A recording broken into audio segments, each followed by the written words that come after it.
Hello and welcome to episode 262 of the Veeam Community Recap. I'm back at it. I'm Rick Vanover, the Rickatron, but I'm on the road and I'm joined today by Madalena in normal circumstances somewhat. We'll see if she can make it through the call.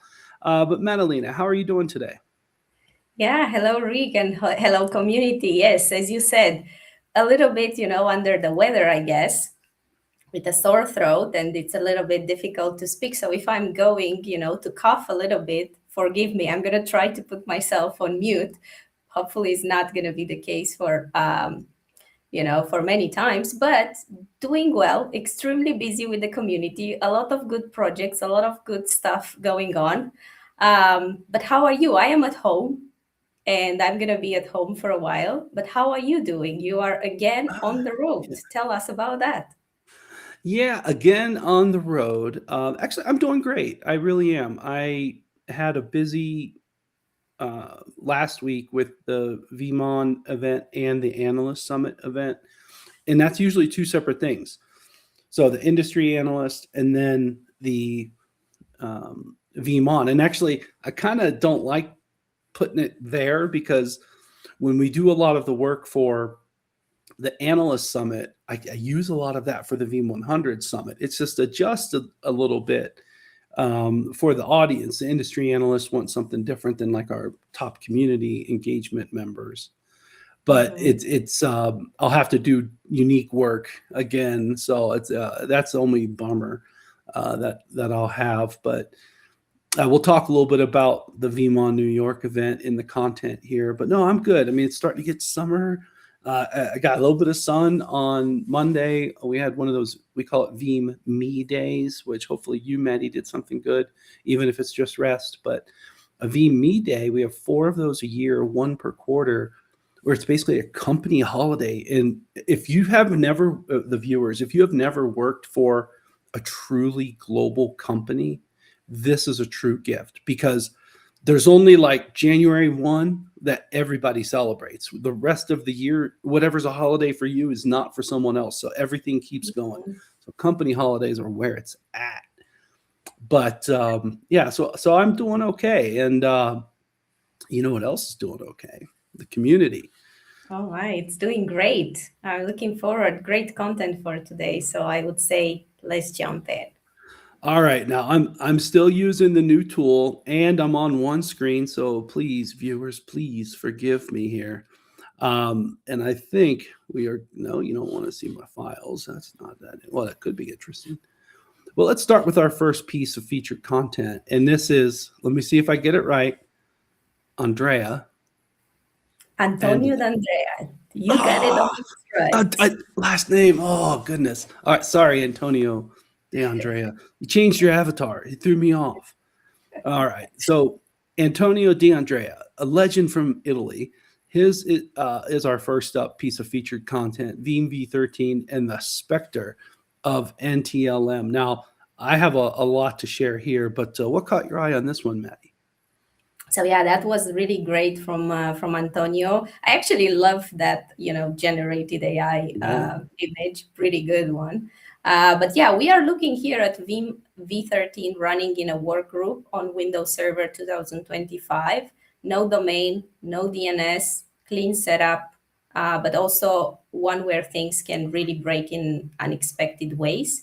And everything looks fine in here until Veeam1 tries to push the analytics service and then just fails, even though the credentials are correct if you look at it.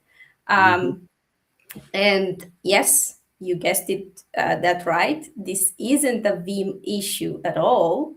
It's the gap between actually the modern authentication and the workgroup setup that hasn't caught up with it. So Veeam is trying to move forward, but the environment falls back to something that no longer works the same way. So that's a very interesting, presentation in here. And I like how thorough Antonio is with it. And this actually kind of forces you, to just rethink the assumptions, because you often say, okay, work group, they are more secure, there is less risk with it. But in reality, once you remove the AD and the Kerberos from this equation, things are not going to work the way you expect. So I think what Antonio says in here is like there is a workaround that is simple, and that's the manual install. But I think the more important here is actually the lesson. The V13 is pushing modern authentication, whether your environment is ready or not. So if you are going with Windows Server 2025, you actually need to think a bit more carefully about, how you're going to design the environment, especially if you're going to stick with a work group. But I think this is great, and I'm sure this comes from experience. Otherwise, you wouldn't just know it. So fantastic job in here. But you said you have a lot of opinions, Rick. So what would be Yeah, the I came into this as well, and so especially with unmanaged agents, as I moved up to the newer versions of Windows as well as Veeam, and I dropped a domain in my environment. So I used to, at least at home, the home lab. Now in the Veeam lab, I have the domain. So here's the thing: is like a lot of times the domain will kind of shield this because Kerberos authentication came in a lot earlier with domain communications. But there's a nice established practice of having work group. But then some people like to do domains for just the Veeam infrastructure. And by the way, hat tip to Link State with a very thorough list of some of the protocols and cryptography that are being removed as well. But I've been through a lot of this as well. And Antonio, thank you for writing this up. But I noticed something on the generated image. So this is just only I would ever catch this. But right here, this is using the 2008 old, to yeah, 2017 E. Okay. But then over here, it's using the the new one. 2017 to 2023 E, right? And then nowhere is it using the 2023 this logo, right? I think generative AI takes a while before it'll pick that up, but Yeah. only Rick Vanover is going to notice that stuff. I think, how about the one on the shield? It has also one on the shield. How about that one? Ooh. Which one is that? That looks like just a block, like a, Okay. and It's it not. kind of is taking the same font as what's going on right there. So yeah, Okay. okay. Well, Interesting. look at Yeah, but I think AI still has a lot to catch up with. yeah, So but it's getting good. It is getting good, and that's a yeah, Antonio liked that picture so much he made it his avatar. So there you go. awesome. Awesome. Thank you. No, there's all super good information, but a little bit of fun too. Thank you, Antonio. All right, next Totally. up, Sean Simpson talking about something we don't talk about that much here. Veeam Data Cloud and our Salesforce offering. Uh, that'll get you a mention on our show. Thank you, Sean. And Madi, what caught your eye with this one? Yeah, I think this is great topic. I actually talked recently, like I think this week I had a call with one of the community members, and he told me he's interested in VDC for Salesforce. So I think that's good. We're getting there, but yeah, Sean puts that in perspective, and he looks at how the risk around Salesforce has changed over time. And he walks us through how recent attacks aren't really targeting anymore like Salesforce, but everything connected to it, and that means integrations, it means the authorization tokens, the third party apps, and so on and so forth. Um, and it gives a few real examples there where attackers were able to actually get access through those entry points and then move across different systems, so everything becomes so much smarter and we have to be even smarter than them. So the main idea is the platform is still secure, but then the ecosystem around it has become the real attack surface, because I guess it's much easier to do that, because we always gonna try to protect the platform. Then there are still things around it that maybe are the weak part in the chain. So from there he shifts into what you can actually do about it, which is where Veeam Data Cloud for Salesforce comes in. And the focus is really on having that separate clean copy of your data, something you can control, not something that lives inside the same environment that might get compromised. And it's really good article from Sean, and makes you think about protection from a different angle, because we tend to assume, as I said, that the platform, the Salesforce, is secure, so that's all good with us. But as I said, it's not happening that way anymore. So once that is compromised, everything else becomes really accessible. So it's not just about securing the access, it's about being ready for when something outside your control goes wrong. And I think this is where backup and recovery and VDC stop being the optional part, and it becomes part of your core, or should become part of your core strategy. So I think this is a really good piece of content. Thank you, Sean, for sharing it with us. Yeah, Sean, one thing I'll add is that the identity element is, Salesforce is absolutely a target. So having this type of approach for the protection of this data is super, super, very much a good idea. That is horrible English, but you know what I'm trying to say. But good to call your name again here, Sean. And if for those of you who don't know, we check this out. We have Veeam Data Cloud for Salesforce. It's good stuff. Yeah. All right, next topic. This one I really like from Pete Steven, swapping the scale out backup repository user. Now, this is actually a piece of advice I very much often give to people, but Peter has actually walked through what is actually needed, because I see a lot of people using the same username and password for everything. And from an identity standpoint, really just taking the same thing we just spoke about with Salesforce, even on-prem, identity attacks, right? It's a lot easier to change the username and password identities than it is to change the storage. And so Pete walks us through that. But what caught your eye on this one, Madi?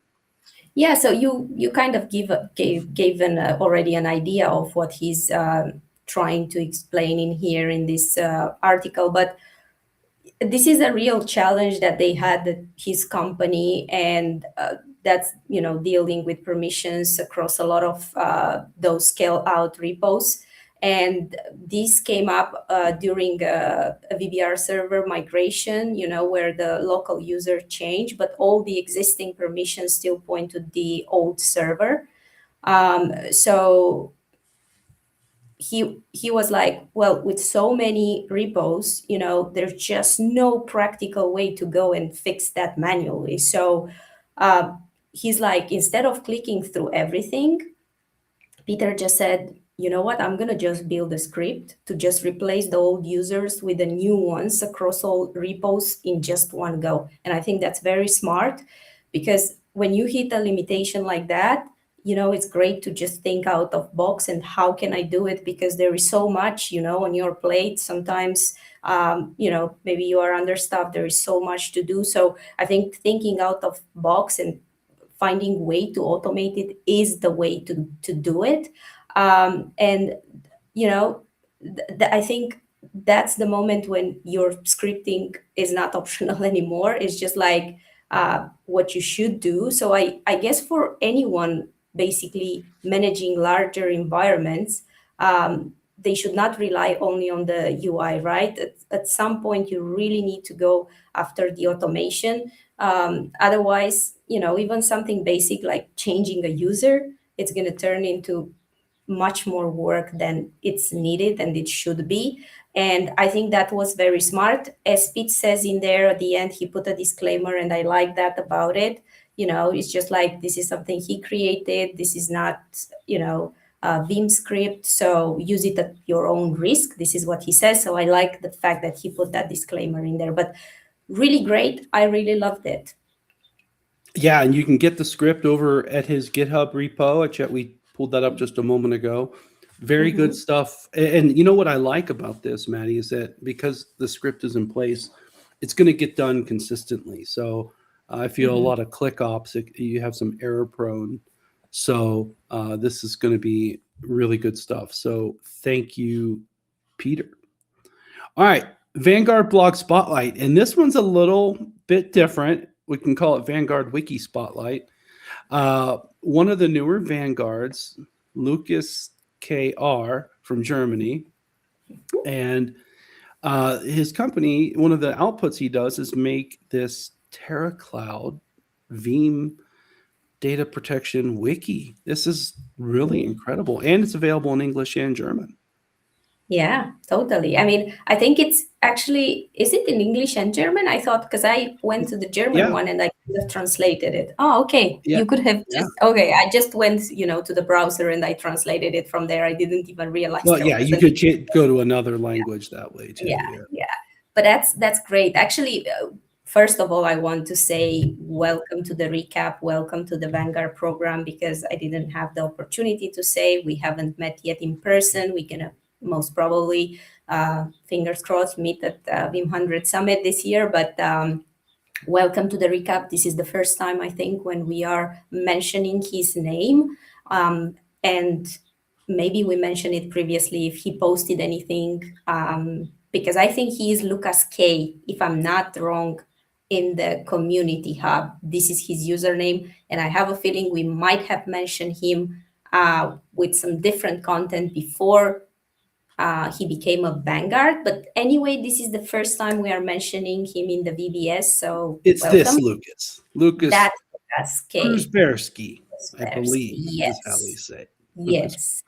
So I think this is a great project, actually, and it is a less of a product review in here. It's like a step-by-step guide on how things worked. He walks us through how Terra Cloud, the company that he works for, builds a Veeam-based backup platform around the central portal where you actually manage everything from tenants, backups, licensing, and so on and so forth. And for me, it's clear, built for service providers that are managing multiple customers, not just a single environment. And what it does, it's kind of like, from what I understand, I have not read everything. That's a lot of information, but I went through some chapters. It focuses a lot on the operational side, and it's just walking you through the setup, day-to-day management, and it's really practical. And by the end of it, what is clear in here is like, it's make it especially useful if you already in that ecosystem or you are looking to implement it. So I think it's more for people, it's not just for people that are learning Veeam. It's more for people that are already familiar with Veeam, because it's a certain level of complexity in there. But I think it's a great project. Yeah, it is fantastic. And like the Help Center, the Veeam documentation does really good about explaining how our products work in a standard configuration. But the sections that are outlined in here are really about what is it like when it's managed by a service provider. So that's the big difference. And so, for example, some of these screenshots that some of you may see, for example, well, that looks like the Veeam software appliance, or it looks like the web UI, but mine doesn't say that. Well, that's because this is when it's specifically for this service provider. So it's like a specific set of docs for those that are using the Terra Cloud services. So also, Lucas, good stuff. If you go to, like, for instance, just scroll down a little bit, and I think it was here, there was a link, protection, terracloud.de. No, to the introduction part down there is a link. You're going to see that you actually need some, no, it's a little bit upper. Just scroll up a little bit. And it's just the first chapter, introduction. Oh, first chapter, introduction. Okay, yeah, there we go. There you go. And there is a link, production. See, that one. You actually need for that, because I tried to access it and all, but you probably need to be a subscriber. Yeah. Yes, exactly. You need a username and you need password and all that. So yeah, if you're going to try to, log in. I'm not sure. You need to actually create all those credentials. So Well, I'm pretty pretty cool. sure that this part here is probably the onboarding that they do, and then from there you'd follow these steps. So, but nonetheless, great resource. So thank you, Lucas. That's cool. All right, special department, the VUG Chile. Now this event will be in Spanish. I did the browser translate to English. Going to talk about Salesforce and other Veeam Data Cloud services. This looks good. Yeah, this is a really good session that our VUG leader from Chile, Alvaro, put together, and his guest is gonna be our colleague Celia, amazing lady from Chile as well. And as you said, this is a really, if you want like a quick practical look at how Veeam Data Cloud is evolving across Microsoft 365, Azure, Salesforce. Beyond that, this is for you. This is going to be, as you said, in Spanish. So it's for anyone that speaks and understands Spanish. It doesn't have to be only for Chile. I don't know if they're gonna consider doing anything particular to Chile, but I think it's going to be more like general information. So I think it's good for anyone that can speak, understand actually Spanish. This is going to be next Tuesday, May 26th. That's your 9 a.m. I think it's going to be, if I'm not mistaken, at 10 a.m. in Chile, um, if I remember it well.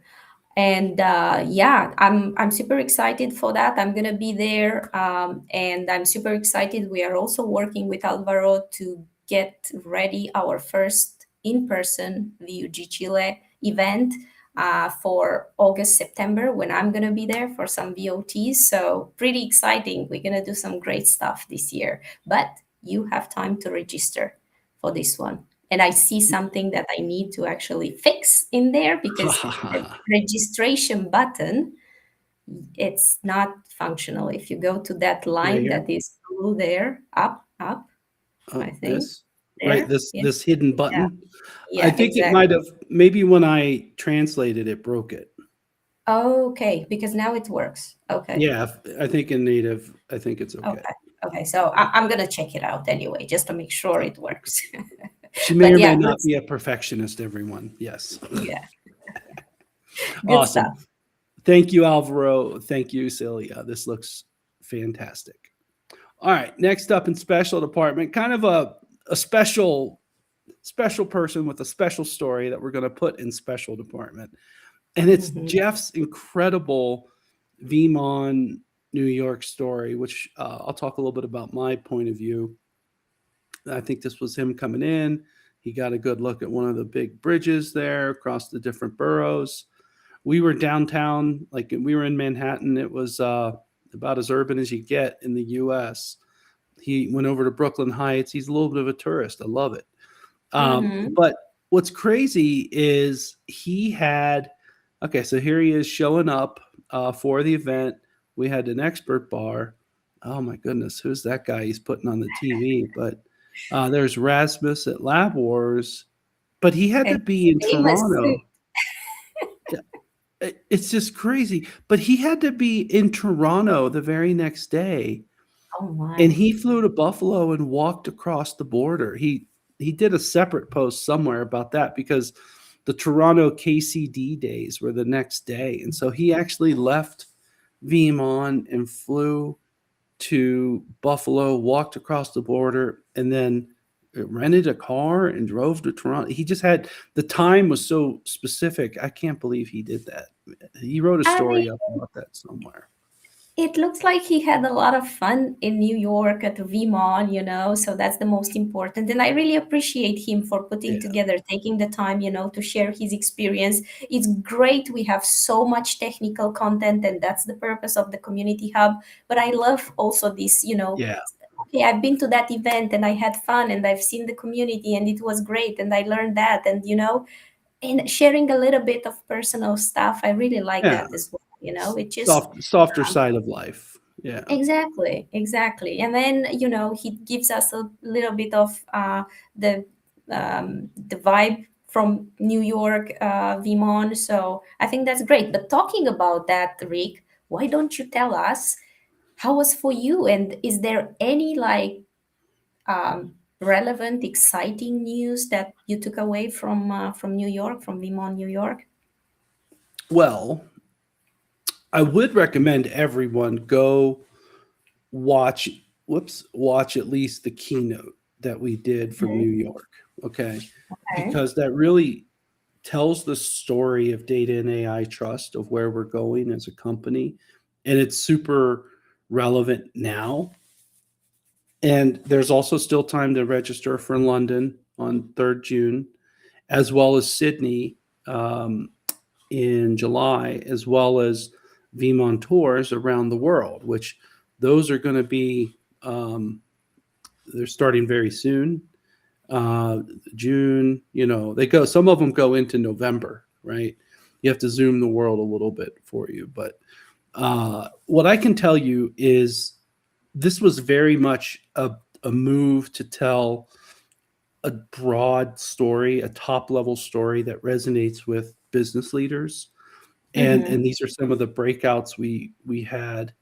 And this also talks a lot about this message that we're bringing at the keynote of data and AI trust, and how AI solutions not built on good data are going to be a big problem. So highly recommend you watch this keynote about this. And then also this customer convergence, where we had two folks from some financial services org talk about it, at least in New York. So it really, it, it's kind of ironic coming from me, Madi, in my 16th year, but Mm-hmm. it is truly becoming a big and a new company right in front of our eyes. Veeam is. Yeah. So this data and AI trust story, and the data and AI isn't exactly what you would think. And that's why I encourage everyone to watch the keynote. It's access, it's identity, it's resiliency, everything you've known about Veeam, just Mm-hmm. telling a more complete story. So I don't want to spoil it, but I think we did great at the event. We pulled it off. It's a new format, right? It's a 1-day event. That by itself, we had to learn a lot internally. Mm-hmm. I wish I had some pictures. I'm really bad about taking pictures, Maddie. That probably drives you crazy. Yeah. Luckily, we have a lot of great community members that are taking pictures and are sharing with us. Yeah. But one thing that you just said about AI, I think AI is such a complex word. Everyone in their corporation uh, company, they are using AI. And AI, it kind of means, I think, different things for different companies, depending on Yeah. the industry and the field that they are. Sometimes I think we just take it AI and we just put a definition that we are, it's in our mind, the general definition, but it really means so many things for so many uh, industry. So I think you touched a good point with that. Yeah. Yeah. And I think regulations is a big thing that we all have to navigate.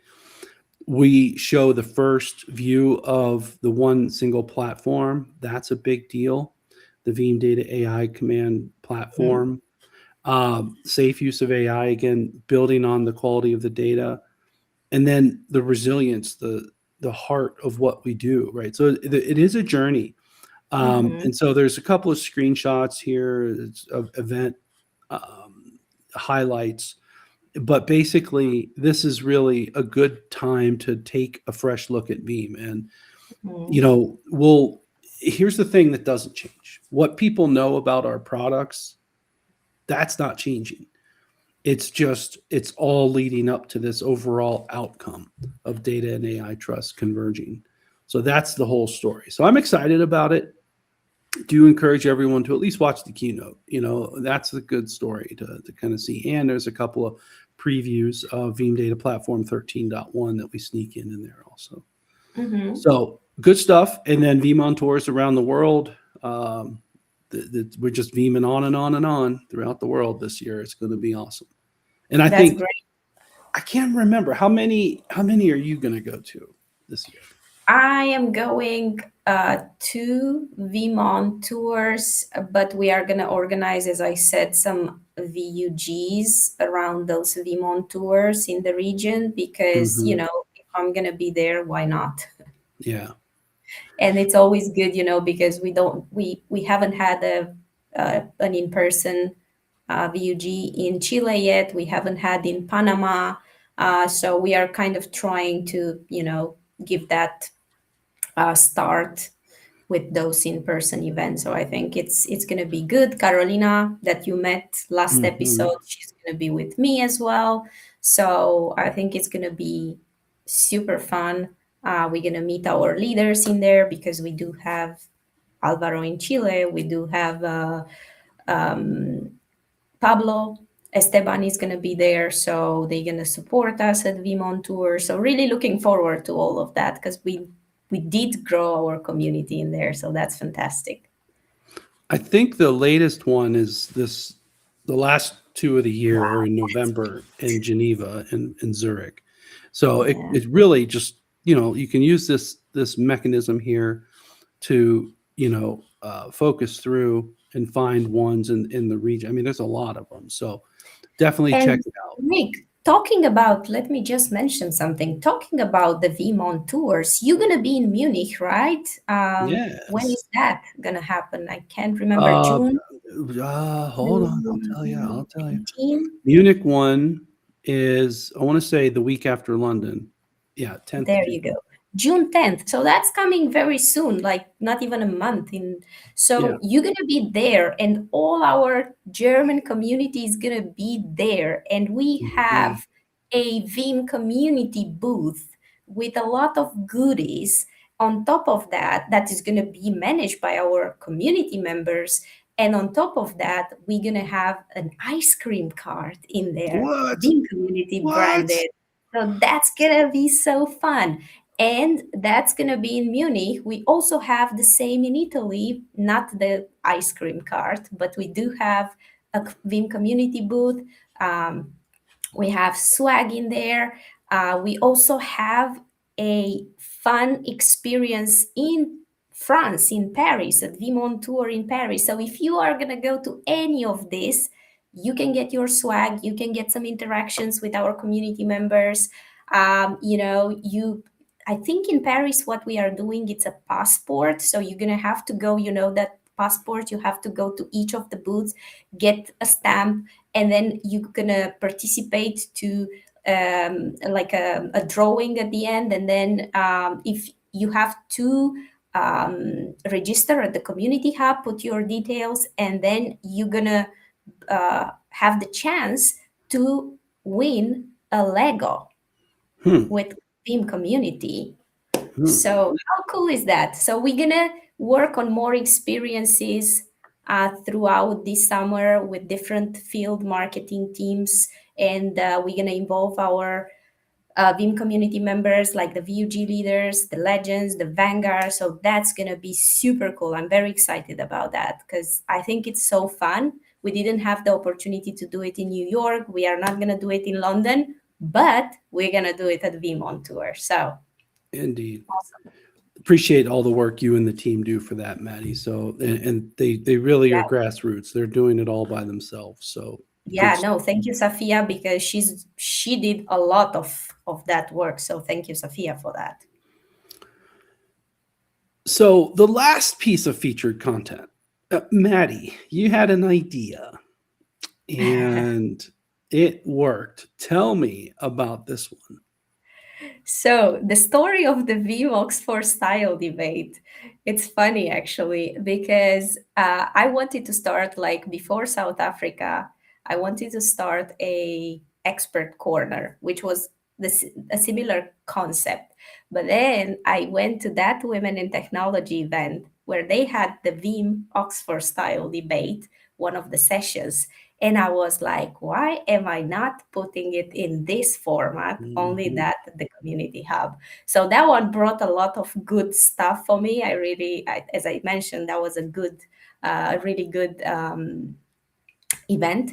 with a lot of great topics. So I implemented this. It's been in my mind for a while, only that I kind of changed format. I kind of, went over ideas. And this is the result of it. So basically, this is a monthly challenge. We are coming up, with a technical topic that is going to challenge.